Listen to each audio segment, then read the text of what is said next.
Gigantescos e gigantescos do nosso Brasil, sejam muito bem-vindos aí ao nosso canal Valor Vasco. Me chamo Diego Costa e quero deixar você bem informado de tudo aquilo que acontece no nosso gigantesco Vascão da Gama. Beleza, rapaziada? Quero saudar você que nos assiste de todo o Brasil, de norte, sul, leste, oeste, do nordeste, do centro-oeste do nosso país, você que nos assiste fora também, né, lá dos Estados Unidos, México, Canadá, lá da Europa, da Espanha, Portugal, né, principalmente Portugal, pessoal lá bem vascaíno, né? Queria dar um abraço a vocês aí também. Quero saudar você aí que nos assiste em todos os cantos do mundo inteiro aí que torce pelo gigantesco Vascão da Gama. Beleza, rapaziada? Nesse vídeo aqui tá recheado de notícias novas aí do Vasco. O dia do Vasco foi bem agitado, né? Esse é o primeiro e único girão e último do mês de julho, né?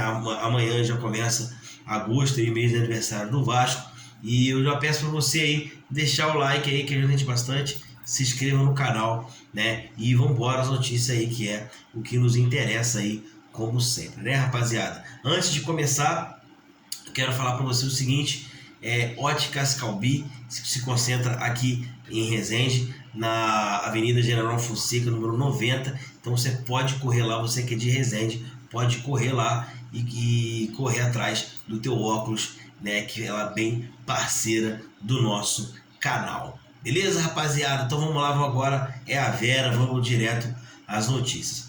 O Vasco está tentando ainda no STJD uma petição aí, uma liberação para que tenha mulheres e crianças no jogo contra o Grêmio domingo em São Januário, né? Foi aberto lá um processo para que o Vasco recebesse mulheres, crianças e deficientes. Porém, né, foi cassado, o Vasco passou a não poder mais e agora o Vasco tenta entrar com uma liberação para mulheres e crianças. Então, pode ser que dentro desse correr aí, até no máximo, o Vasco tem que resolver isso até no máximo quarta-feira, para que os ingressos comecem a ser comercializados, né? E o Vasco entra aí pela 18ª rodada do Brasileirão, podendo ainda continuar sem torcida, né? O clube entrou com essa citação, citando o Superior Tribunal de Justiça Desportiva, que afrouxou a punição aí, né? Deu essa condição ao Vasco, perante aquela confusão que teve lá em São Januário,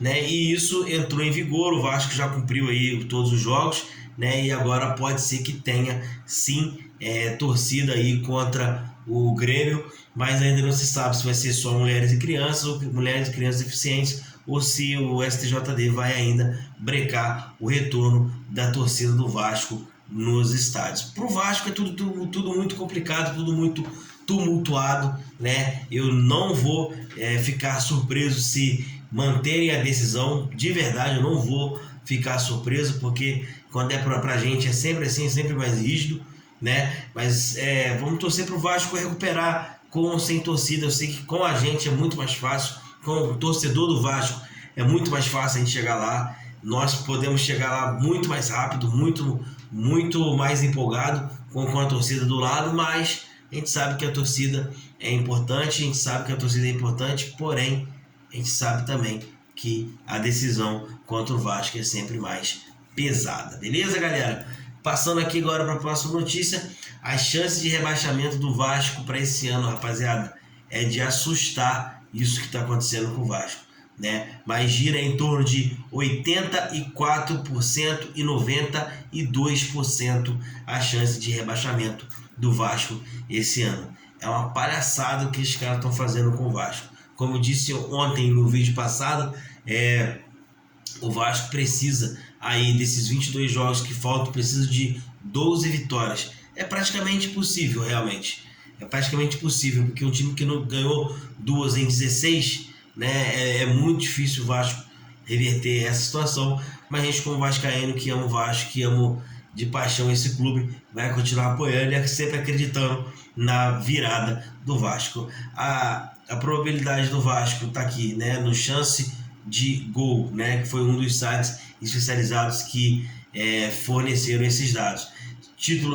Chance de título 0, quase 0, Libertadores quase 0, Sul-Americana 0,1%, rebaixamento 92,5%. E a probabilidade do futebol né, também soltou ali os teus estudos e ficou aí com título 0%, Libertadores 0,10%, Sul-Americana 2,4% e rebaixamento 84% de chances de rebaixamento do Vasco. Olha o que esses caras estão fazendo com o Vasco, né? É de arrepiar, ia soltar um palavrão aqui, mas deixa pra lá. Mas o que esses caras estão fazendo com o Vasco é uma sacanagem, né? Impressionante o que esses caras vêm fazendo com o Vasco. São sucessivos erros que levam a esse tipo de resultado que a gente está vendo agora aí, o Vasco não tendo força nem para reagir diante da sua torcida, que sem torcida no estádio, e fora de campo, fora de mandante, então pior ainda, fora de casa pior ainda, né? Então o que nos resta é apoiar e ajudar o Vasco a sair dessa situação quando a gente puder realmente voltar aos estádios, beleza?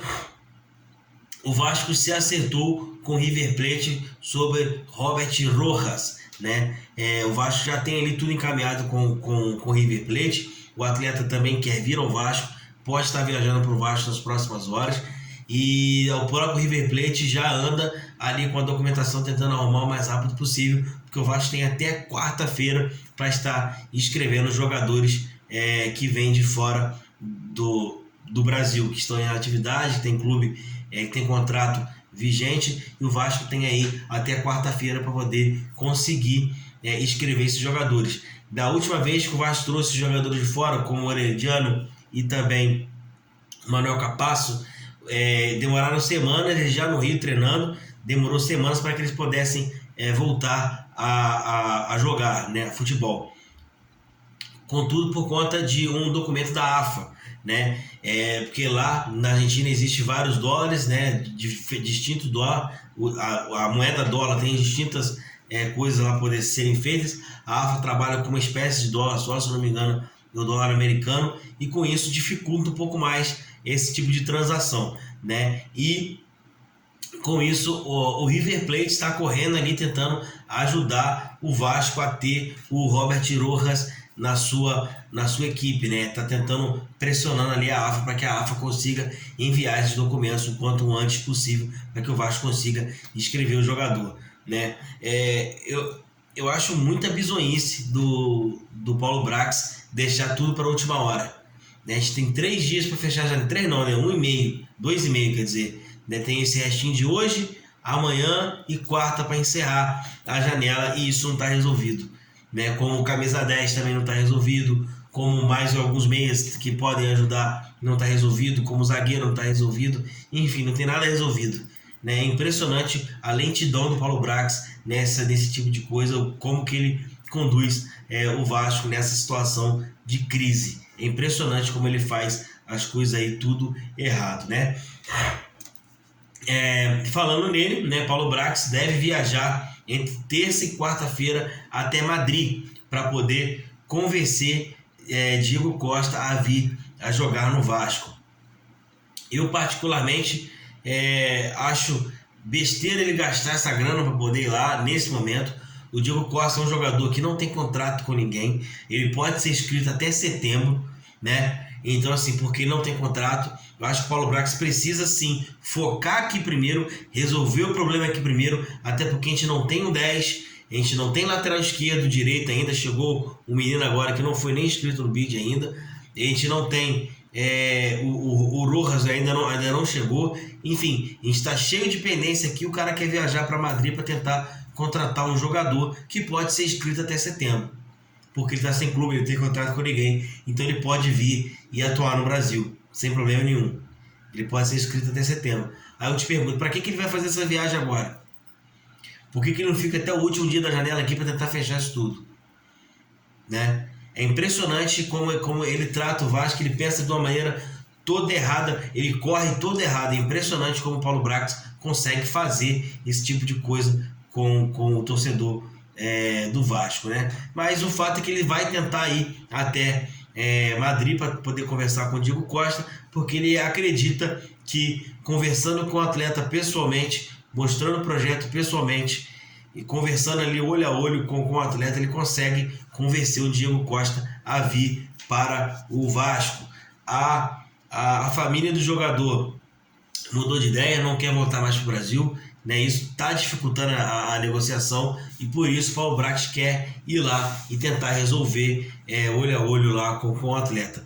Eu particularmente acho o Diego Costa um bom atleta, pode chegar para resolver, mas tem que ter um meia de ligação para poder servir ele, para ele poder fazer os gols, porque é muito difícil que um jogador na frente consiga sobreviver se tem um meio campo que não consiga abastecer. Aconteceu isso com o Pedro Raul, né, com todos os erros dele, não estou defendendo, mas aconteceu isso lá com o Pedro Raul.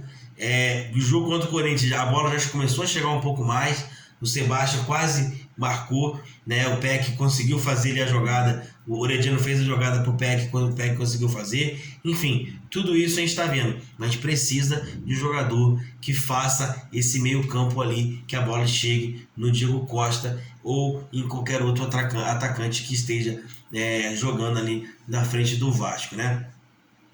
O Diego Costa assistiu a partida entre Corinthians e Vasco e há indícios de que ele já está procurando moradias no Rio, apesar da família não querer voltar para o Brasil.